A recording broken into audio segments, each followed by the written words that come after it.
Pythagoras theorem അല്ലെങ്കിൽ Pythagoras property. ഇത് നമുക്ക് എല്ലാവർക്കും അറിയാവുന്ന ഒരു പ്രോപ്പർട്ടിയാണ് അല്ലേ? അപ്പോൾ ഇതൊന്ന് നമുക്ക് വിഷ്വലി നോക്കാം. അതിനു വേണ്ടിയിട്ട് ഞാൻ ഇവിടെ ഒരു സ്ക്വയർ കൺസിഡർ ചെയ്യാണ്. Square with side b plus c. Okay, ഇനി ഒരു ട്രയാങ്കിൾ കൺസിഡർ ചെയ്യാം. ഒരു റൈറ്റ് ട്രയാങ്കിൾ കൺസിഡർ ചെയ്യാം. ആ ട്രയാങ്കിളിന്റെ സൈഡ് എങ്ങനെയാണ്? a, b and c. Okay, ഇനി ഈ ട്രയാങ്കിൾ ഞാൻ ഈ സ്ക്വയറിലേക്ക് പ്ലേസ് ചെയ്യാണ്. ഓക്കെ, സോ ഇതുപോലത്തെ 4 ട്രയാങ്കിൾ ഞാൻ ടോട്ടലി പ്ലേസ് ചെയ്യുന്നുണ്ട്. സോ എനിക്ക് കിട്ടാൻ പോകുന്നത് എന്താണ്? എനിക്ക് 4 ട്രയാങ്കിൾ ഞാൻ 4 സൈഡിൽ ഇങ്ങനെ വെച്ചപ്പോൾ എനിക്കൊരു അകത്ത് ട്രയാങ്കിൾ കൊണ്ട് കവർ ചെയ്യാത്ത ഒരു പോർഷൻ കിട്ടി അല്ലേ? അതെന്താണ്? അതൊരു സ്ക്വയർ ആണ്. ആ സ്ക്വയറിന്റെ ഏരിയ എന്ന് പറയുന്നത് എന്താണ്? a സ്ക്വയർ ആണ് അല്ലേ?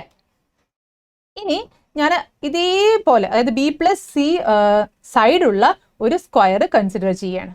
ഓക്കെ, ഇനി ഇതിലേക്ക് ഞാൻ എ ബി സി എന്നുള്ള നമ്മൾ കൺസിഡർ ചെയ്ത ആ ട്രയാങ്കിൾ പ്ലേസ് ചെയ്യാണ്. പക്ഷെ ഒരു ഡിഫറെൻറ്റ് രീതിയിലാണ് നമ്മളിവിടെ പ്ലേസ് ചെയ്യുന്നത്. ഓക്കെ, സോ ഇപ്പോഴും എനിക്ക് എന്താണ്? ട്രയാങ്കിൾ കൊണ്ട് കവർ ചെയ്യാത്ത ഒരു പോർഷൻ കിട്ടും അല്ലേ? എന്താണ് അതിൻ്റെ ഏരിയ? എന്താണ്? C square. ഒരു സ്ക്വയർ ഉണ്ട്, അതിൻ്റെ ഏരിയ സി സ്ക്വയർ ആണ്. മറ്റൊരു സ്ക്വയർ ഉണ്ട്, അതിൻ്റെ ഏരിയ എന്ന് പറയുന്നത് ബി സ്ക്വയർ ആണ് അല്ലേ? സോ അപ്പോൾ എനിക്ക് ഇവിടെ 2 സ്ക്വയർ കിട്ടി. ഒന്ന് സി സ്ക്വയർ ഏരിയ ഉള്ള ഒരു സ്ക്വയറും ഒന്ന് ബി സ്ക്വയർ ഏരിയ ഉള്ള ഒരു സ്ക്വയർ. ഇനി നമ്മൾ ഇവിടെ ശ്രദ്ധിക്കേണ്ട കാര്യം എന്ന് വെച്ചാൽ നമ്മൾ ആദ്യം കൺസിഡർ ചെയ്ത സ്ക്വയറിന്റെ സൈസ് എന്തായിരുന്നു? ബി പ്ലസ് സി ആയിരുന്നു. രണ്ടാമത് കൺസിഡർ ചെയ്ത സ്ക്വയറിന്റെ ഏരിയ എന്താണ്? അതും ബി പ്ലസ് സി ആണ്. അപ്പോൾ നമ്മൾ കൺസിഡർ ചെയ്ത സ്ക്വയർ സെയിം ആയിരുന്നു അല്ലേ? ഇനി നമ്മൾ അതിലേക്ക് പ്ലേസ് ചെയ്തത് സെയിം ടൈപ്പ് ട്രയാങ്കിൾ ആണ് പ്ലേസ് ചെയ്തത്. 4 എണ്ണം പ്ലേസ് ചെയ്തു. 2ലും 4 എണ്ണമാണ് പ്ലേസ് ചെയ്തത് അല്ലേ? സോ നമുക്ക് ഇവിടെ ഉണ്ടാവുന്ന ട്രയാങ്കിൾ കൊണ്ട് കവർ ചെയ്യാത്ത ഏരിയ എന്ന് പറയുന്നത് 2 കേസിലും എന്താണ്? സെയിം ആയിരിക്കണം അല്ലേ? അപ്പോൾ ഇവിടെ a സ്ക്വയർ ആണ് ഫസ്റ്റത്തെ ഏരിയ. ട്രയാങ്കിൾ കൊണ്ട് കവർ ചെയ്യാത്ത ഏരിയ എന്ന് പറയുന്നത് a സ്ക്വയർ ആണ്.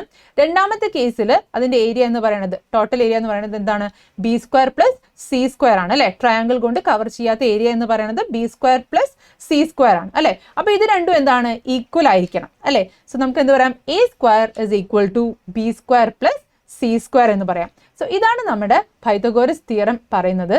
That is in a right triangle square of the hypotenuse is equal to sum of the squares on the legs. That is a square equals b square plus c square.